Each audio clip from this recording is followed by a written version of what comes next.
Comme nous, vous êtes accro à Netflix, vous vibrez au son du To Doom, mais vous ne savez pas toujours quoi regarder? Pas de panique, Télé Loisirs fait le tri et promet d'être votre phare dans la nuit.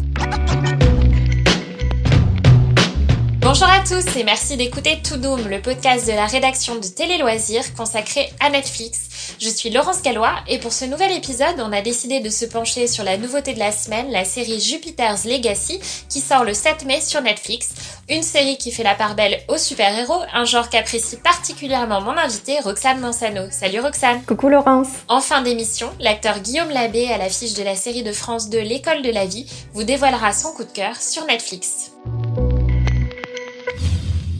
Alors que ce soit en termes de films, de séries ou de séries d'animation, les super-héros ne cessent de s'infiltrer sur nos écrans. La dernière série en date sur Netflix est donc Jupiter's Legacy, dans laquelle de vieux super-héros veulent passer le flambeau à leurs enfants, mais sont alors confrontés à un choc des générations. En effet, pas facile d'être le fils ou la fille d'un super-héros légendaire et de vivre dans son ombre. Il était comment, papa, plus jeune? Tout glissait sur lui, il était insouciant. L'homme que je connais était jamais là quand j'étais enfant. Il fallait qu'il sauve le monde. Alors Roxane, est-ce que les héros de Jupiter's Legacy, les vieux comme les jeunes, t'ont convaincu? Alors avant même la diffusion de Jupiter's Legacy, on a pu lire partout dans la presse que Netflix comptait en fait trouver avec cette série un peu son The Boys à lui. Une fiction avec des super-héros irrévérencieux, mais qui est disponible sur une autre plateforme. Alors je vais être directe, elle n'est pas au même niveau que The Boys, mais elle m'a quand même convaincue partiellement. Finalement, car si je pensais que la partie sur les jeunes allait plus me plaire, c'est toute la partie sur les anciens qui m'a le plus intéressée. Cette première saison de 8 épisodes se déroule en fait en 2 temporalités. Une qui se passe aujourd'hui, où on voit la lutte des générations et notamment tout un questionnement sur le fait s'il faut tuer ou non son ennemi lors d'un combat. Alors si les jeunes aimeraient, les vieux super-héros sont contre. Et la deuxième se passe dans le passé, lors des années 30. La reconstitution et les costumes de cette époque sont vraiment bien réussis, à l'inverse des costumes des super-héros qui font mal aux yeux et un peu cheap à mon goût. Mais découvrir ce qu'ils ont enduré pour obtenir leur pouvoir et tout le voyage qu'ils ont entrepris sont des intrigues bien plus intéressantes que le conflit entre les enfants et les parents. D'ailleurs, petit point positif de cette série, c'est qu'elle a développé cette partie alors qu'elle en était une toute petite dans les comics éponymes. Oui, parce que effectivement, comme c'est souvent le cas pour les séries de super-héros, Jupiter's Legacy est l'adaptation d'une bande dessinée de Mark Millar qui a travaillé à la fois chez DC Comics et chez Marvel et puis à qui on doit notamment des fictions comme Kick-Ass et Kingsman. Alors si je comprends bien, Roxane, un bilan un petit peu en demi-teinte quand même pour Jupiter's Legacy. Un mot sur les acteurs peut-être? Oui, alors Josh Duhamel m'a complètement étonnée. J'ai le souvenir de lui dans Las Vegas à l'époque, et si je le trouvais lisse dans ce rôle, je l'ai trouvé plutôt convaincant dans celui qu'il a dans Jupiter's Legacy en tant que super-héros et leader. Beaucoup plus sombre et torturé. C'est une belle surprise, comme Matt Lanter qui en est aussi une pour moi. Après l'avoir découvert dans Beverly Hills Nouvelle Génération et Timeless, il dévoile ici une autre facette de son jeu. Par contre, va falloir se faire à sa chevelure blonde, hein. C'est un peu dur quand même.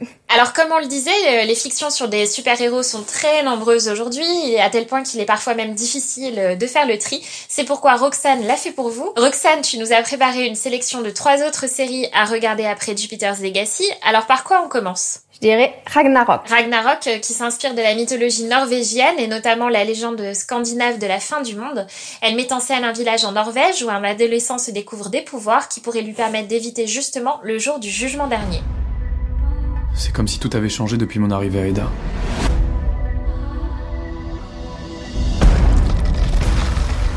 Est-ce que je suis devenu invincible ?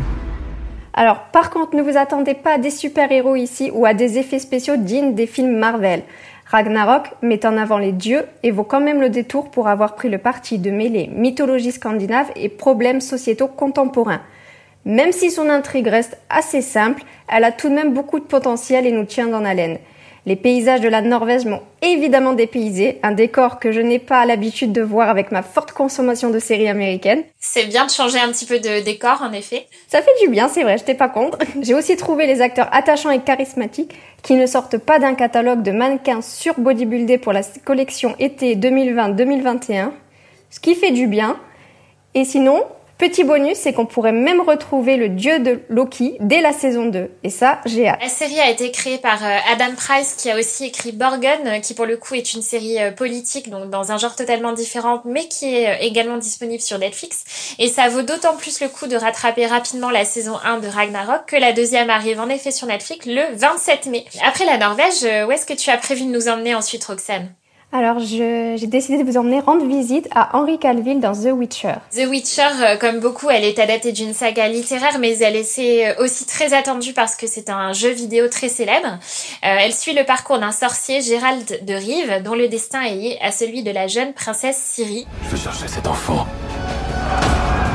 Je la protégerai. Et je la ramènerai indemne.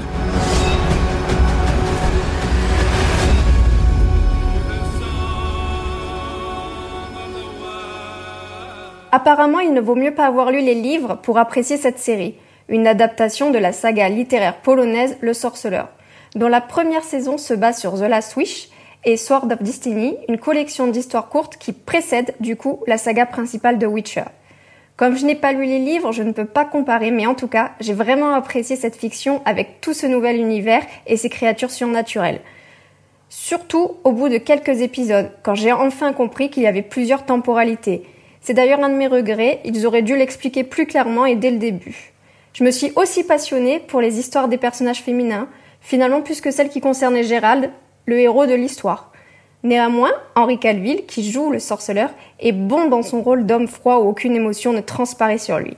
Depuis que je l'ai découvert dans les Tudors, le charme de l'acteur agit toujours sur la petite midinette qui dort en moi. Alors là encore, The Witcher aura droit à une saison 2. En revanche, celle-ci est encore en cours de tournage.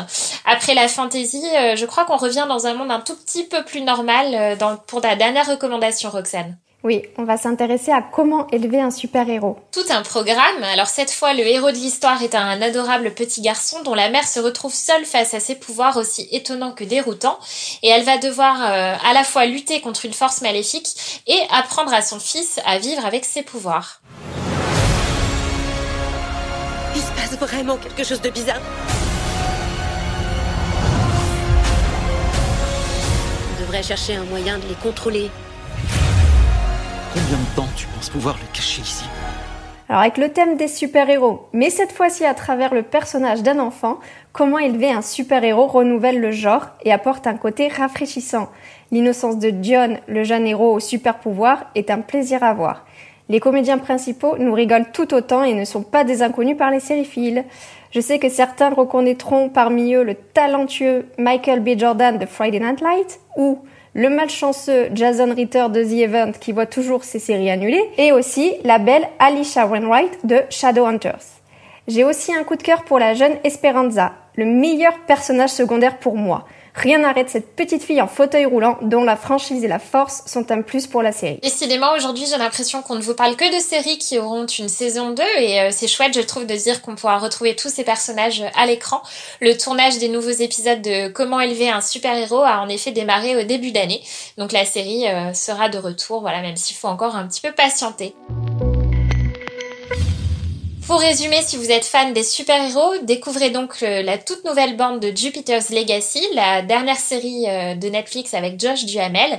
Et puis, allez tout de suite rattraper, si vous ne les avez pas encore vus, Ragnarok, la série norvégienne, The Witcher avec Henry Cavill et la rafraîchissante Comment élever un super-héros. Merci Roxane. Merci Laurence.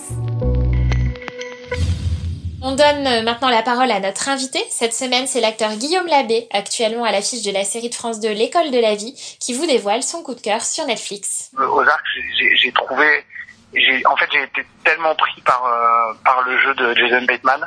Je trouve phénoménal. C'est-à-dire qu'il est dans une économie de moyens quand il joue. Il fait tout passer.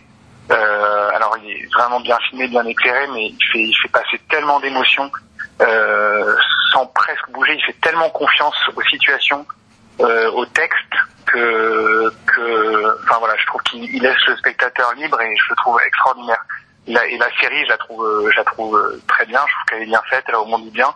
Parfois, c'est un peu trop dans la structure, mais il y a un peu trop de rebondissements où je me dis bon tiens, ils auraient pu éviter celui-là parce que on le voit un peu venir. Mais les acteurs, enfin lui et les autres d'ailleurs, sont tellement forts que j'ai adoré. Et c'est la fin de cet épisode de To Doom. Merci de nous avoir écoutés. On se retrouve dès la semaine prochaine. D'ici là, n'hésitez pas à nous donner votre avis sur To Doom sur les réseaux sociaux, ainsi qu'à nous soutenir en likant et commentant ce podcast.